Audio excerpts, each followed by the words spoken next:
Okay, all jokes aside, about 4 months ago, I buried this cache right here. The cache, as I like to call it, because it makes the internet nerds unhappy. Anyway, buried it right here 4 months ago. It was here, buried it in the fall, and it was here all winter long. This field has flooded once, maybe twice since then. And our cache is right here somewhere in this ballpark. I put it in an easily identifiable location for me, an easy to remember location for me, so I know I could find it no matter what. So what I want to do is I want to dig this thing up, and I want to see how well our contents have fared over the winter, the 4 months that it's been in here. Snow is falling, rain is falling, lots of rain. Like I said, this field has flooded. Depending on where you put your cache, it may or may not matter what time of day or what the weather conditions are or whatever it is when you retrieve your goods. Because let's say you're not planning on using this cache location ever again. Does it really matter if someone sees you getting in it? I don't know. Maybe, depending on what you buried there, perhaps. Don't want them following you home if you're carrying home bricks of gold, perhaps. So may or may not matter if you come at night or you conceal yourself and belly stalk your way back to that cache location. I don't know. It's going to be situationally dependent, most likely. But anyway, let's get in here and let's see what we've got. The grass and the moss and stuff here has healed over. It has healed over really, really well. And it is unrecognizable that anything was ever buried here because of the way that I buried it. There'll be a link to that video in the somewhere on the screen somewhere if I remember to put it there. But if I don't, I'll definitely put it in the description. So anyway, when I buried it, I dug up a plug, like a grass plug, a sod plug, and I put that plug back when I was finished. So none of the grass died, none of the moss died, everything was fine. And it healed over where you can't see. There's no way, I cannot tell. I know exactly where it is, and I cannot tell that anything was ever buried here.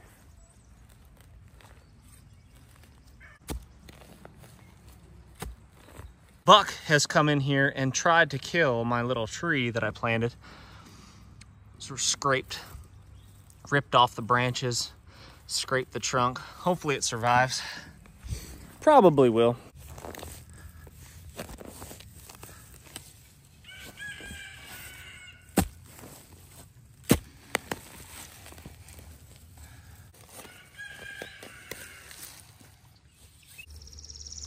Probably not helpful to this little tree if I'm chopping up its roots either. But what are you gonna do? In the name of YouTube fame, I will make the sacrifice. Chickens are going nuts this morning.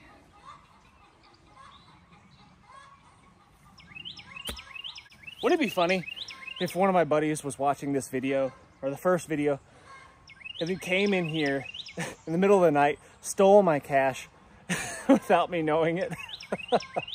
That would have been funny. One of you guys should have done that. That would have been good. Would have really ruined my video here, but would have been funny, nevertheless. There it is. I wasn't far enough out. You know, it would have been smart to watch the old video myself. That way I'd know exactly where it was before I started digging.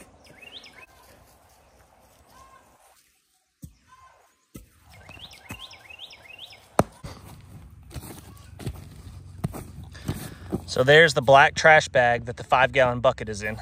Why would you want to cache stuff in the first place? And we touched on this in the previous video 4 months ago. Why would you want to do this? There's lots of reasons why you might want to do this. You know, having all your eggs in one basket, so to speak, is generally not a good idea. You know, what happens if your house burns down and suddenly all your gear and food and everything that was in it is gone?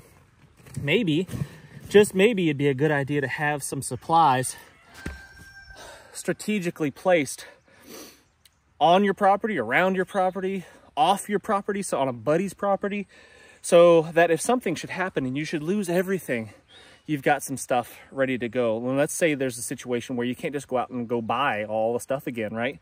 You know, if my house was to burn down right now, I've got insurance.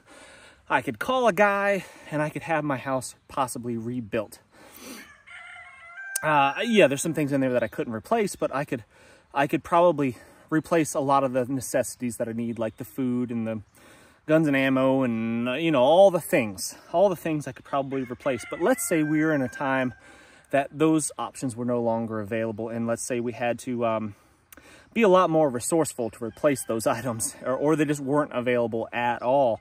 We'd be in a tough spot. So I think I mean, obviously you probably want a little bit more supplies than what you could fit in a 5-gallon bucket, but I think you guys get what I'm saying, that having some stuff stored away and buried up perhaps off-site where you could get to it fairly easily and access some supplies or food or whatever, I think is a smart tactic.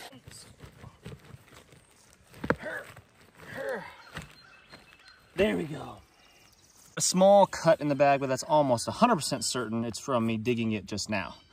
So perhaps I should have been a little bit more careful, but let's crack into this baby and see what we've got. So we've got our bucket. It's actually not a 5-gallon bucket, I forgot. I think it's probably a 3-gallon bucket. But we've got it inside of a heavy-duty trash bag.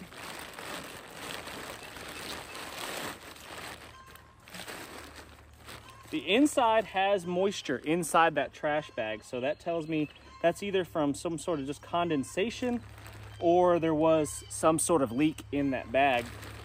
So I don't know if the 5-gallon or the 55-gallon drum liner was necessarily a good idea or not. Maybe it trapped the moisture that got in there somehow. Maybe got trapped by that bag and couldn't not evaporate out, but get away from the bucket. I don't know. But the bucket was still sealed with a lid with a rubber gasket on. A lot of people had an issue with the grease around the rubber gasket. They said that the petroleum-based grease will decay, eat away at the rubber gasket. And, you know, that's probably true. So in hindsight, we probably should have used some sort of like maybe silicone-based grease or something like that. Not that it's probably even necessary, but just an extra measure. So we had it in a bag, which I don't think was that successful. There was still water in there. So I don't think that was very helpful per se. So let's crack into the bucket. But first, let's go wash our nasty paws off.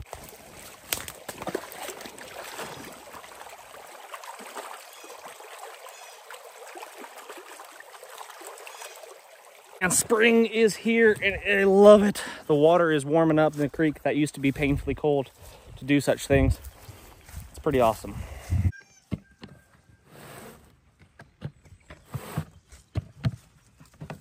Okay, so, all right, so I put the grease, like axle grease basically, on that rubber gasket.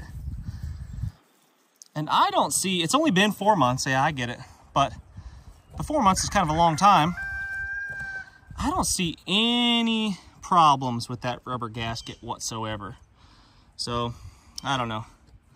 Again, it probably wasn't even necessary to put the grease on that rubber gasket, but I just thought it'd be an extra safety measure. The grease looks good. Grease looks fine. It's still in good shape, still greasy, still greasing, but I don't see any problems whatsoever with that rubber gasket. All right, so now inside of the 3-gallon bucket was a Mylar bag that I sealed up. Look at that. That looks like it still has a really good seal. It is vacuumed, squished down because I put in, before sealing up this Mylar bag, I put oxygen absorber in there. And that oxygen absorber soaked up the oxygen and crushed that bag down. And that looks like it still has a really excellent seal. So I'm very, very optimistic that everything that's inside of here is good to go. I probably could have buried just this in the dirt and not done anything else, not even put it inside the bucket, and it probably would have been okay. But I think having this sealed up in the Mylar and inside of that protective bucket was the ticket. Like I said, I don't think that trash bag did any good whatsoever. Probably, honestly, it was wet inside of that bag. Even though the bag was tied, closed off, and turned upside down, so the knot was underneath, it was on the bottom. So there was no way that water could theoretically, unless there was a hole in it of some sort. And like I said, this field has flooded. I mean, there was water running over top of this cache. So maybe there was a small leak in that bag or something like that. I don't know.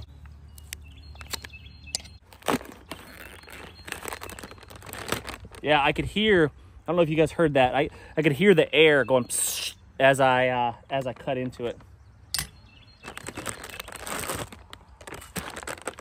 Two things that would be really, really helpful for me, if you do not mind, please share this video. Just hit the share button and share it with somebody, anybody. It does not matter. Share it with your mom, share it with your sister, share it with another account that you have. It doesn't really matter. The shares really, really help, and I'd be really grateful for that. The other thing is these ulus that I designed, the Bear Forest Knives Ulu, are still available. I think there's a few of these left, so if you want one, different colors, Cerakotes and stuff like that, you can get one. I think you'll really dig it. And the On3 EDCs that I don't have on my hip right now because I have this, the On3 EDCs are also ready for pre-order now, so hop on that. Oh yeah, I forgot. I put it inside of this backpack because, you know, I want to have a way to easily carry the supplies that I put inside of my cache after I pick it up. So I just buried a backpack. I kind of forgot about that. This is my cinch pack from P&W Bushcraft. And this looks dry as a bone. There's no moisture on that. Zero, here's the oxygen absorber that did its job. And there is absolutely zero moisture inside of this bag. I mean, like nothing. It is bone dry inside of this Mylar bag. Crack it into our goods. First aid kit, definitely something that you should consider having some supplies stashed away. Some bonus first aid supplies right there. I have a poofy jacket. And the test, one of the tests of it, if there's been any moisture in there, is just gonna smell moldy, mildew. And this smells fine. It smells almost like, I don't know, it might be in my head, but it almost smells like ozone. It smells very clean, just as clean as the day that I put it in there 4 months ago throughout the winter. No issues, no moisture whatsoever on this jacket. Water in a canteen, a metal canteen cup. Let's check it out. Smells fine. Tastes like water, no problems. Good to go. So if I was in a bad spot, I was hurting, lost all my stuff, lost all my gear, house burnt down, post-apocalyptic type vibes going on around here, and I needed a drink of water, man, like how amazing would that be if you'd gone a day or so without a fresh, clean drink of water, and you really needed it? This would be great.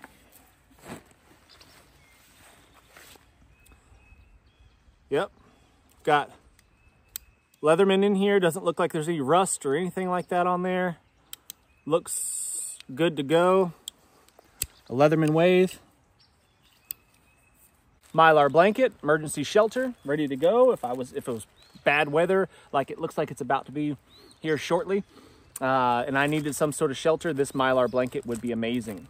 Obviously not my preferred source of shelter, but man, it is great to have it when you need it, and it fits in a pocket better than anything else.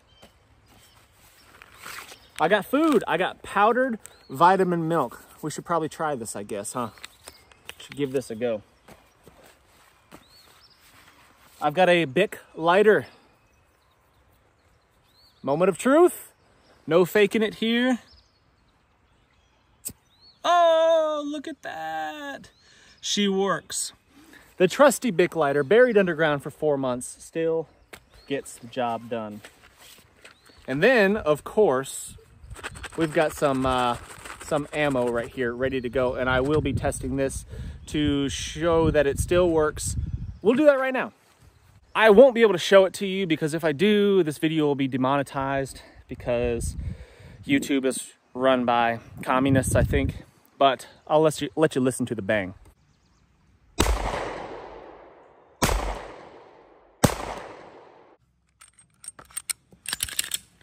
Well, there you go.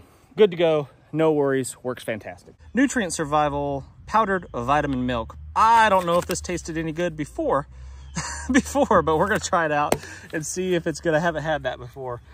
We're going to see. I think I've got the nesting canteen cup probably in here if I had to guess. And we do. Look at that. Clean as a whistle.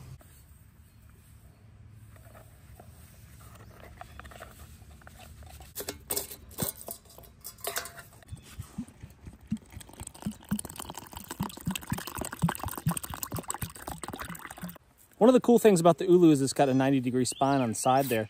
So if I need to do any kind of scraping like that, I can save the edge. Get rid of the outer bark on this guy.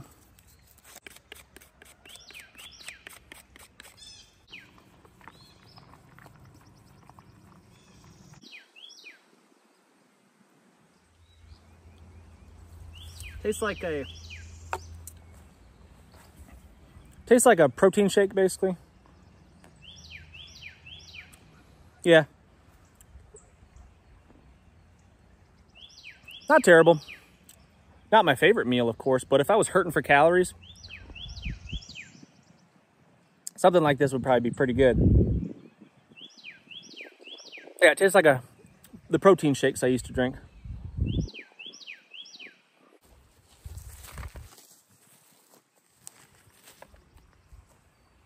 All right, friends, thanks so much for watching. Really do appreciate it. Hope you found this informative, at least to some degree. Please hit the thumbs up, subscribe if you haven't done so already. Share this video with anybody, like I said before. I'd be really, really grateful for that. It helps out the channel a ton, and I cannot wait to see you on the next one.